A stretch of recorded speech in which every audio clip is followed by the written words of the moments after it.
नमस्कार। India debate में आप सबका स्वागत है। मैं हूं आशुतोष पाठक। आज थोड़ा मुस्कुरा रहा हूं और मुस्कुरा इसलिए रहा हूं क्योंकि राजनीति में इतने दांव पेच चलते रहते हैं। कई बार जो बहुत अधिक संवेदनशील व्यक्ति होते हैं वो राजनीतिक दांव पेच को समझ नहीं पाते हैं। सीधा सीधा इक्वेशन बिठाने लगते हैं, समीकरणों की विवेचना करने लगते हैं। लेकिन राजनीति में जो सामने से दिख रहा होता है कई बार वो होता नहीं है और पर्दे के पीछे बहुत सारे खेल चल रहे होते हैं। और अगर सामने अमित शाह और मोदी हो तो फिर मामला तो बिल्कुल सीधा दिखता ही नहीं है। आप ये मान लें, क्योंकि 2014 के बाद राजनीति के जो स्थापित मानदंड थे वो सभी स्थापित मानदंड को मोदी और शाह ने तोड़ दिया है और लगातार वो कीर्तिमान स्थापित करते जा रहे हैं। लगातार आप उनसे सहमत हो सकते हैं, उनसे असहमत हो सकते हैं, उनकी आलोचना कर सकते हैं, उनकी सराहना कर सकते हैं, लेकिन इतना तो आप कह ही सकते हैं कि लगातार वो चौंकाने वाले निर्णय ले रहे हैं।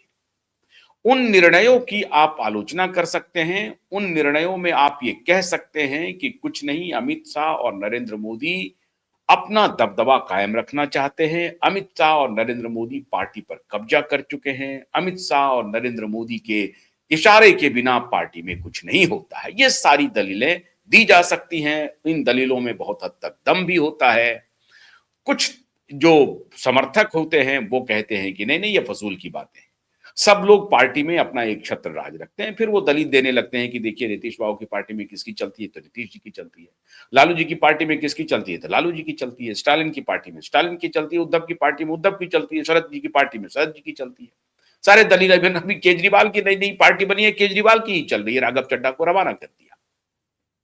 तो कहने का तात्पर्य यह है कि जो पार्टी है, पार्टी में जो शीर्ष नेतृत्व है उनकी चलती है। इसके पहले इसी भारतीय जनता पार्टी में अटल आडवाणी की जोड़ी होती थी, लेकिन ऐसी नहीं थी बात। उस वक्त वो कंसेंसस पे काम करते थे और उसके बाद उनके अटल आडवाणी के जो अधीनस्थ नेता थे उनकी उम्र में बहुत फर्क था, लेकिन वो अधीनस्थ नेताओं की सुनते थे। प्रमोद महाजन थे, अरुण जेटली तो अब गुजर गए हैं, सुषमा स्वराज थी, ऐसे बहुत सारे नेता थे जिनका कद बड़ा था। वेंकैया नायडू थे, अनंत कुमार थे, ये सारे लोग थे और इन सबको कंसेंसस में शामिल किया जाता था। एक जमाने में वो भारती भी हुआ करती थी।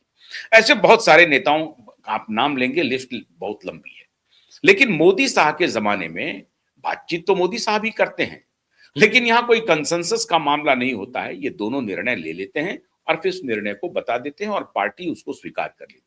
इसमें भी कोई शक नहीं है कि मोदी और शाह मान लीजिए कि निर्णय ले ले, पार्टी स्वीकार कर ले। इतनी बड़ी पार्टी, दुनिया की सबसे बड़ी पार्टी, इतने करोड़ों समर्थक हैं, करोड़ों कार्यकर्ता है, लाखों नहीं करोड़ों कार्यकर्ता, 10 करोड़ कार्यकर्ता ये दावा करते हैं जो इनके 10 रुपए 1 रुपए देने वाले सदस्य बने हैं। तो इतने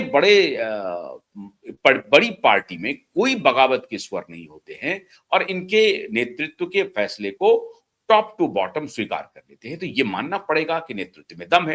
हार्ड पॉलिटिक्स की मैं बात कर रहा हूं, सिर्फ पॉलिटिकल साइंस को अगर आप ध्यान में रखें, सही है गलत है इस पर ना जाएं, लेकिन पॉलिटिक्स, पॉलिटिकल पार्टी, उसके एक नेतृत्व और नेतृत्व का आदेश और उस आदेश को टॉप टू बॉटम मानने की प्रक्रिया, ये पॉलिटिकल साइंस के विद्यार्थी के लिए शोध का विषय है। इस पर शोध करना चाहिए कि ऐसी क्या बात है कि अमित शाह और मोदी दोनों फैसला ले लेते हैं और उस फैसले को करोड़ों की जो पार्टी है, कार्यकर्ताओं की पार्टी, वो मानने को मजबूर होती है और मानती है। कहीं से चूक की आवाज नहीं आती है। अभी राष्ट्रीय अध्यक्ष को लेकर के इतना विवाद हुआ, इतना बखेड़ा हुआ जिसकी आप कल्पना नहीं कर सकते हैं। कहा गया कि संघ प्रमुख और मोदी में तलवारें खींच गई हैं, दोनों आमने सामने है। संघ प्रमुख इस बार मोदी की का इस्तीफा लेकर मानेंगे और पूरा परिवर्तन हो रहा है। 2.5 साल 3 साल तक पूर्व राष्ट्रीय अध्यक्ष का कार्यकाल बढ़ता रहा, लेकिन राष्ट्रीय अध्यक्ष डिसाइड नहीं हुआ, होता रहा, कार्यकाल बढ़ता रहा, इनडिसिसिव रहा माहौल। बहुत सारे राजनीतिक इक्वेशंस पर चर्चाएं होती रही। मोहन भागवत और मोदी को लड़ाया भी गया। और ये भी कहा गया कि अब मोहन भागवत के सामने मोदी ने सरेंडर कर दिया है। मोदी गए मिलने के लिए, प्रधानमंत्री बतौर प्रधानमंत्री के रूप में आरएसएस के कार्यालय जाने वाले पहले प्रधानमंत्री हुए मोदी जी। वो गए भी मिलने के लिए, सारी बातें हुई, लेकिन अंततः क्या बात हुई? अंततः बात हुई नितिन नवीन साहब। चॉइस किनकी? मोदी और शाह की। बाकी सबसे राय ली गई कि हाँ, कैसा नेता चाहिए, युवा नेता चाहिए, 50 से कम उम्र के चाहिए और सर्वसुलभ नेता चाहिए, समावेशी नेता चाहिए, अच्छे संस्कारों वाले नेता चाहिए, अच्छे विचारों वाले नेता चाहिए और प्रतिबद्ध राजनीतिक पार्टी के प्रति जो उनकी प्रतिबद्धता है, ऐसे प्रतिबद्ध विचारों वाले नेता चाहिए। उनको मिल गया नितिन नवीन, उन्होंने नितिन नवीन का नाम दे दिया, सबने स्वीकार कर लिया, कहीं कोई बगावत नहीं हुई। जो लोग पार्टी के राष्ट्रीय अध्यक्ष बनने के होड़ में थे, शिवराज सिंह साहब हो, खट्टर साहब हों, प्रधान साहब हों और भूपेंद्र यादव साहब हों, तमाम लोगों के नाम चल रहे थे, सबके नाम लिए जा रहे थे। महिलाओं के भी उसमें कुछ नाम थे, पुरेंद्रेश्वरी का नाम था, कभी तो स्मृति ईरानी जी का भी नाम चल गया था, बीच में सिंधिया जी के का भी नाम चल गया, सबका नाम चला, लेकिन हुआ क्या? नितिन नवीन। बिहार के लिए एक बड़ी खबर आ रही है। हमारे सूत्र, अब फिर आप कहेंगे कि भैया यहां तो सूत्र चलता नहीं है, लेकिन मैंने बहुत शुरू में बात कही थी कि बिहार में जो कुछ भी चल रहा है वो सामने से दिख रहा है और उसी का आप आकलन कर रहे हैं।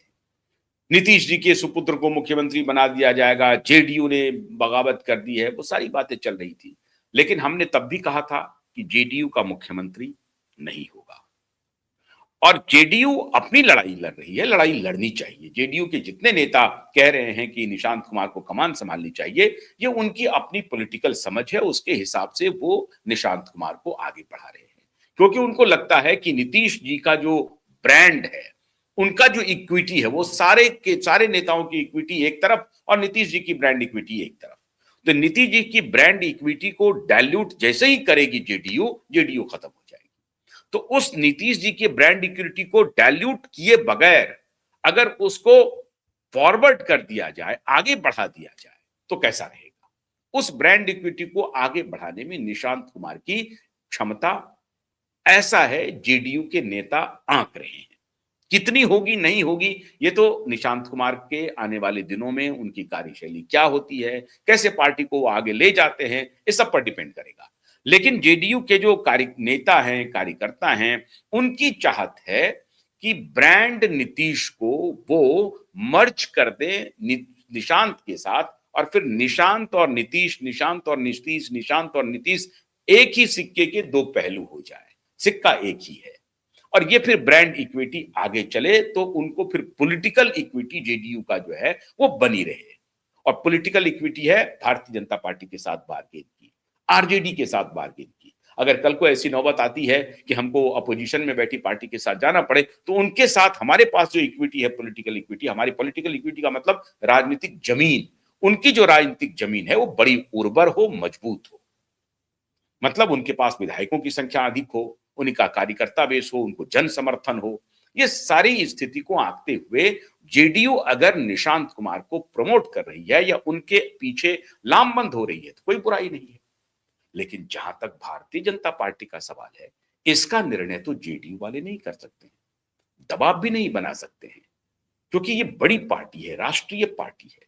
आपको लग रहा है कि बिहार में बीजेपी का कुछ नहीं है, कैसे कुछ नहीं है? 89 सीट भारतीय जनता पार्टी के पास है।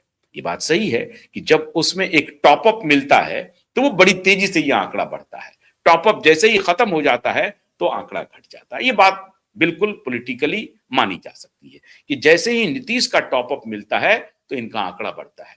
यही बात नीतीश की पार्टी के लिए भी होता है, उनमें भी जब टॉपअप मिलता है तो उनका आंकड़ा 85 तक जाता है, चाहे आरजेडी का टॉपअप मिले या बीजेपी का टॉपअप मिले। बिना टॉपअप के तो फिनिश, समता पार्टी अकेले लड़ रही थी, 6 विधायक आए थे जॉर्ज फर्नांडिस के जमाने में, नई पार्टी थी आप ये कह सकते हैं, 6 विधायक। तो जैसे ही ये टॉपअप खत्म हो गया, आरजेडी नहीं आई, बीजेपी नहीं आई, तो सिमट के 43 क्या कहेंगे साहब, वो 20-25 पर सिमट जाएगी। यह है जेडीयू की अपनी हैसियत। तो जेडीयू को भी अपनी हैसियत स्वीकार करनी चाहिए। बीजेपी भी अपनी हैसियत स्वीकार कर रही है, लेकिन बीजेपी के पास क्या बोनांजा है?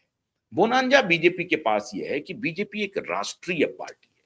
वो रिस्क ले सकती है कि अगर हम, ठीक है, अभी हम नीतीश कुमार के साथ मिल करके 15, 17, 18 साल सत्ता में रह चुके हैं। इन केस ऐसी अगर कोई बात होती है हम स्टेट लूज करने के लिए तैयार हैं। हालांकि कोई पार्टी ऐसा सोचती नहीं है, लेकिन भारतीय जनता पार्टी ये रिस्क ले सकती है, जेडीयू नहीं ले सकती है। जेडीयू को तिकड़म करना पड़ेगा, जेडीयू को अलायंस तोड़ करके दूसरे के साथ जाना पड़ेगा अगर सत्ता में बने रहना है, तो फिर वही खेल शुरू होगा। लेकिन इस बार उस खेल के लिए शायद मोदी और शाह उनको मौका नहीं देंगे। वो इस बार कोई आडवाणी या वाजपेयी जी से डील नहीं कर रहे हैं। उन्होंने डील किया इसी मोदी और शाह से कालांतर में, लेकिन अब वो मोदी शाह नहीं है जिस मोदी शाह को वो चाह रहे थे कि जैसे नचाएंगे वैसे नाच जाएंगे। ऐसा नहीं होने वाला। कैसे लोकसभा में जितने उम्मीदवार जीत करके आए थे उसमें नीतीश जी की कोई भूमिका नहीं थी, मोदी की भूमिका थी, ये जान लीजिए आप। विधानसभा में इसमें कोई शक नहीं है कि नीतीश का स्टेक अधिक है। ये हार्ड पॉलिटिकल बात है, ना इधर ना उधर, पॉलिटिकल रियलिटी है। नीतीश का स्टेक अधिक था, लेकिन मोदी का भी स्टेक 0 था ऐसा नहीं है। मोदी की पॉपुलैरिटी रेटिंग भी बनी हुई है, थोड़ी घटी है, ये बात सही है। लेकिन बिहार में जिस तरह से नीतीश की पॉपुलैरिटी बिफोर इलेक्शन बहुत 0 पर थी, बहुत नीचे चली गई थी, लेकिन वो भी अमित शाह का ही एक मास्टर स्ट्रोक था जिसमें उन्होंने कह दिया कि मुख्यमंत्री का फैसला तो हम बाद में करेंगे, और पूरा विपक्ष जो है वो सिंपैथी देना शुरू कर दिया नीतीश कुमार को। विपक्ष को हमलावर होना चाहिए था नीतीश कुमार के ऊपर, लॉ एंड ऑर्डर को लेकर के, और तमाम ऐसी बातें थी जो हमलावर हो सकती थी विपक्ष, लेकिन विपक्ष हमलावर नहीं हुआ, क्योंकि उनको लगा कि हो सकता है कि भाजपा और जेडीयू में टूट हो सकती है, तो नीतीश बाबू को हम अपने खेमे में मिला लेंगे। मार्जिन पूरा न्यूट्रलाइज कर दिया। नीतीश के खिलाफ जो एंटी इनकम्बेंसी थी वो अमित शाह के इस एक स्टेटमेंट से न्यूट्रलाइज हो गया और एक प्रकार से नेगेटिव हो गया, मतलब फायदा हो गया इनको। इनके खिलाफ जो एंटी इनकम्बेंसी या गुस्सा बढ़ रहा था और विपक्ष उस गुस्से को और बढ़ा सकती थी, वो नहीं बढ़ा करके और कम कर दिया, और इससे क्या हुआ कि नीतीश का जो अपना वोट बैंक था वो इंटैक्ट रह गया। वो तब भी होता, लेकिन अगर चुनाव के पहले अगर विपक्ष माहौल बनाती है किसी पार्टी के खिलाफ और वो धीरे धीरे धीरे धीरे वोटर को इन्फ्लुएंस करने लगे, तो रिजल्ट दूसरे होते हैं। ऐसा हुआ नहीं, और वो भी मास्टर स्ट्रोक अमित शाह जी का ही था। अब चुनाव के बाद भारतीय जनता पार्टी का मास्टर स्ट्रोक आने वाला है। भारतीय जनता पार्टी कह लीजिए, मोदी और शाह का कह लीजिए, क्योंकि अब वही इंदिरा और कांग्रेस देवकांत बरुआ की तरह, तो बीजेपी में भी या मोदी अमित शाह मतलब भारतीय जनता पार्टी है, पूरी पार्टी है। तो शाह का समझिए कि मास्टर स्ट्रोक आने वाला है, जिसकी चर्चा मैंने पहले की थी। ध्यान रखिए, भारतीय जनता पार्टी बहुत बड़ी प्लानिंग कर रही है बिहार को लेकर, बहुत बड़ी प्लानिंग। अगर वहां पर कर्पूरी जी को भारत रत्न दिया गया है, यूं ही नहीं दिया गया है। और नीतीश जी के भी बारे में चर्चा चल रही है कि केंद्र में उनको कुछ विशेष जिम्मेदारी दी जा सकती है। अगर जिम्मेदारी नहीं तो हो सकता है अगले 2 साल में उनको भारत रत्न भी दे दिया जाए। चुनाव अभी दूर है, 5 साल दूर है। आप समझ रहे हैं बात को? हार्ड पॉलिटिकल जमीन पर कैसे बैटिंग करना है भारतीय जनता पार्टी को, उसकी फील्डिंग सज रही है। अब बॉलिंग कैसे करना है, बैटिंग कैसे करना है, वो सजाई जा रही है। चुनाव अभी 5 साल दूर है। अभी जो निर्णय हो जाएगा वो हो जाएगा। अगर नहीं निर्णय हुआ और कोई भी एक चाल गलती हो गई तो फिर बीजेपी के लिए मौका नहीं बचेगा। बहुत सोच समझ करके भारतीय जनता पार्टी रिस्क नहीं लेना चाहती है। आसाम में उन्होंने लिया तो आसाम में परफॉर्म कर रहे हैं हेमंत बिस्व शर्मा, लेकिन बीजेपी ये रिस्क नहीं लेना चाहती है कि बाहर से जो आए हुए नेता हैं वो हालांकि हमारे आइडियोलॉजी को बिल्कुल सांगोपांग अडॉप्ट कर लिए हैं, लेकिन आने वाले दिनों में हो सकता है कि वो किसी और रास्ते निकल पड़े, उनकी अकड़ थोड़ी सी बढ़ जाए, वो दंडवत ना हो पाए। ये सारा दंडवत का मतलब है कि वो डिसिप्लिन ना रह सके, केंद्र और राज्य में कोई टकराहट न शुरू हो जाए, वो अपने साथी नेताओं को साथ में लेकर चलने में दिक्कत न कर दें। ऐसी परिस्थिति में ऐसा चेहरा सौम्य लाया जाए जो पढ़ा लिखा हो और एक खास वर्ग को रिप्रेजेंट कर रहा हो। मैं कई बार, हालांकि मेरे वो मित्र हैं, व्यक्तिगत मित्र हैं, मैं आप कहेंगे तो हो जाएगा कि भाई उनका नाम लिया जा रहा है, लेकिन जो सूत्र मुझे बता रहे हैं, मैं कई बार देखता था उनको, पक्का वो संघी हैं, एकदम गमछा लेकर के चलते हैं, केंद्रीय मंत्री रहे, गमछा लेकर के चलते हैं, बहुत साधारण तरीके से रहते हैं। संपूर्ण संघी जो होते हैं शांत स्वभाव के रहने वाले, अपने पार्टी की आलोचना भी करते हैं, लेकिन वो चलते रहते हैं। श्रीमान संजय जी पासवान, उनके सुपुत्र हैं गुरु प्रकाश, सुना होगा आपने कई बार उनको टेलीविजन पे।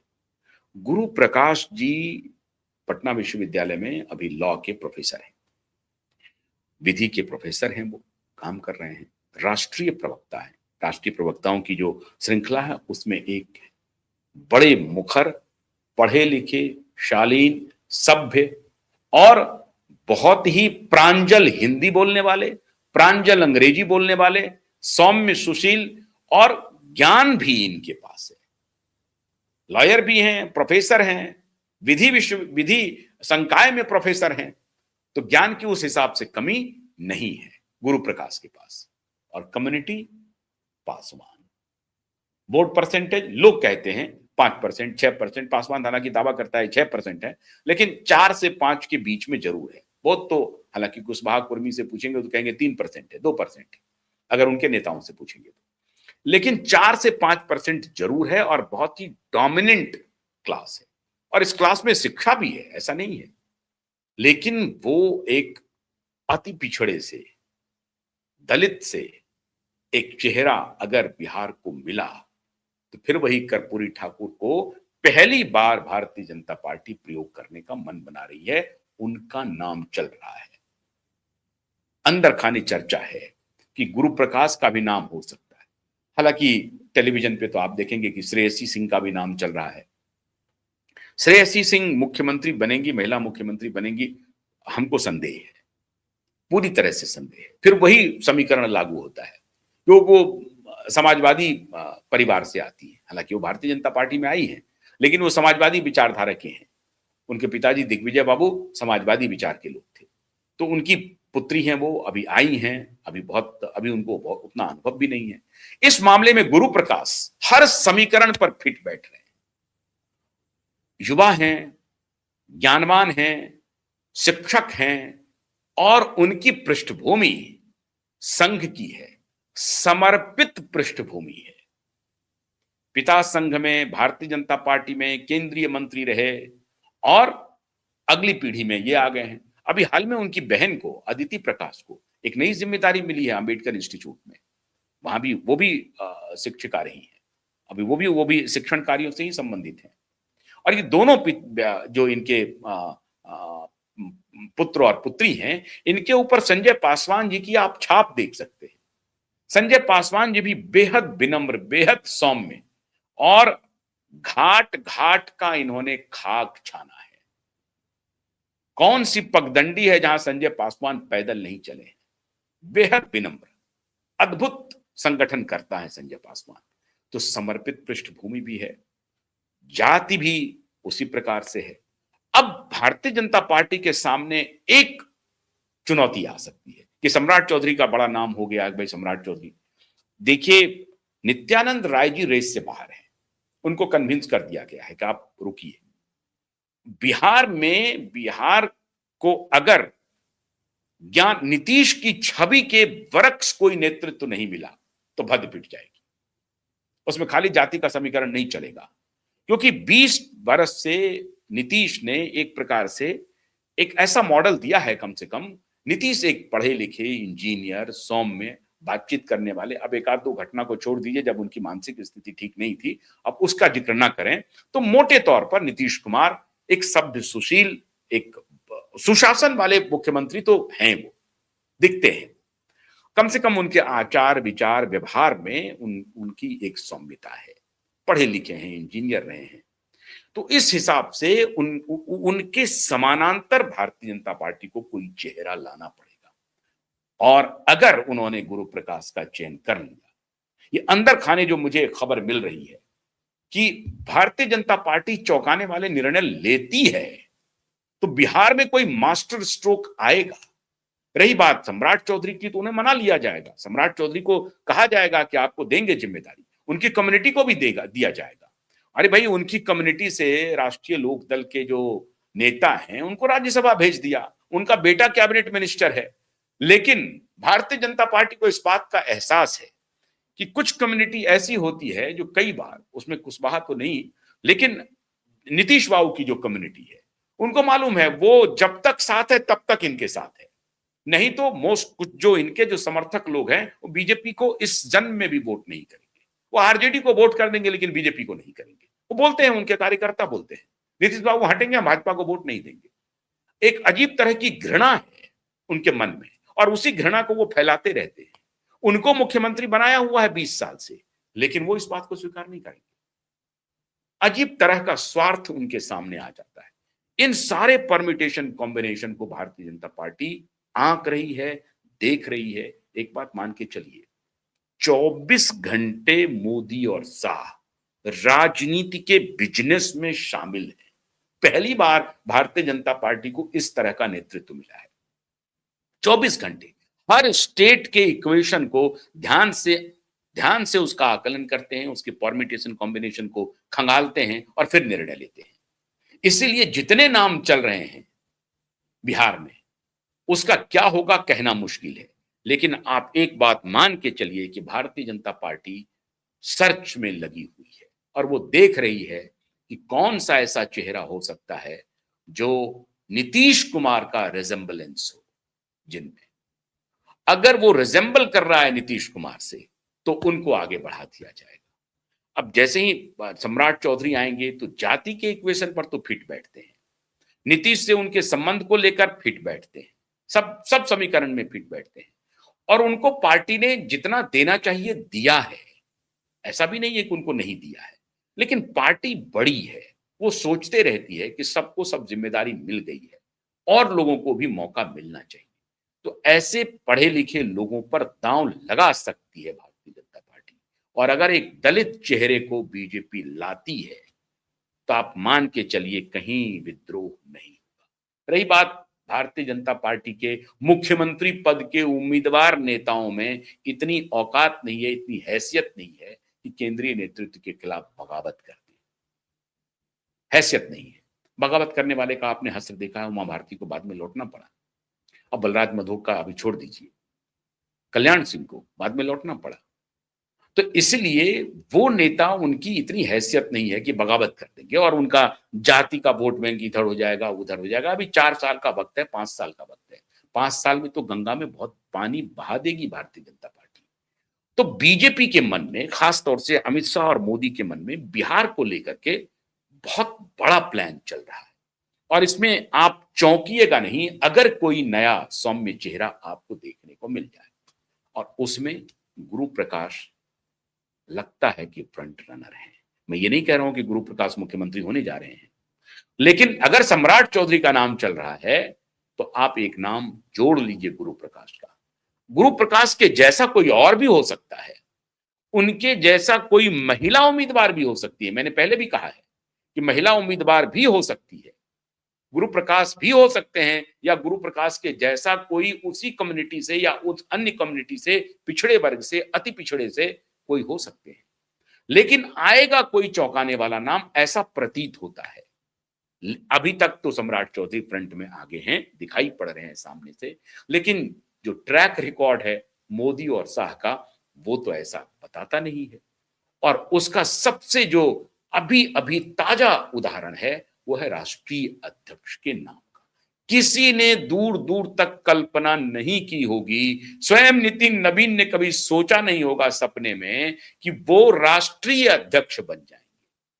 आप अभी भी अगर उनका नार्को टेस्ट करने लगे कि भाई आप राष्ट्रीय अध्यक्ष हैं, तो वो नहीं बोलेंगे कि मैं राष्ट्रीय अध्यक्ष हूं। उनका खुद भी दिमागी चिप स्वीकार नहीं कर रहा है कि मैं राष्ट्रीय अध्यक्ष हूं, लेकिन वो राष्ट्रीय अध्यक्ष हैं। तो ये सच्चाई है भारतीय जनता पार्टी की। इसीलिए कौन सा चेहरा आएगा, ये चौंकाने वाला चेहरा आ सकता है, आना भी चाहिए, ऐसा प्रतीत भी हो रहा है। फिर भी मैं कह रहा हूं कि ये आकलन है, लेकिन आकलन, ये जो आकलन है, ये सच होने के थोड़ा करीब है, ऐसा प्रतीत होता है। बाकी तो सम्राट चौधरी रेस में आगे हैं ही। तो देखिए, अमित शाह जी अगर उन्होंने बाजी पलटी, कोई दलित चेहरा उन्होंने पेश किया, तो बिहार की बाजी पलट जाएगी। फिर नीतीश जी को मना लिया जाएगा, उनके बेटे को भी अकोमोडेट किया, वो सारी बातें होंगी, लेकिन अमित शाह को मानना पड़ेगा। साहब, अभी हाल हाल में मधु जी का इंटरव्यू हुआ है, उन्होंने इतने आरोप लगाए सबके ऊपर, लेकिन उन्होंने एक बात कही कि अमित शाह पॉलिटिकल इक्वेशन को मैनेज करने में मास्टर है। मैं भी इस बात से इत्तेफाक रखता हूं। शाह का पॉलिटिकल इक्वेशन तो जबरदस्त है। देखिए, बहुत बहुत शुक्रिया, नमस्कार।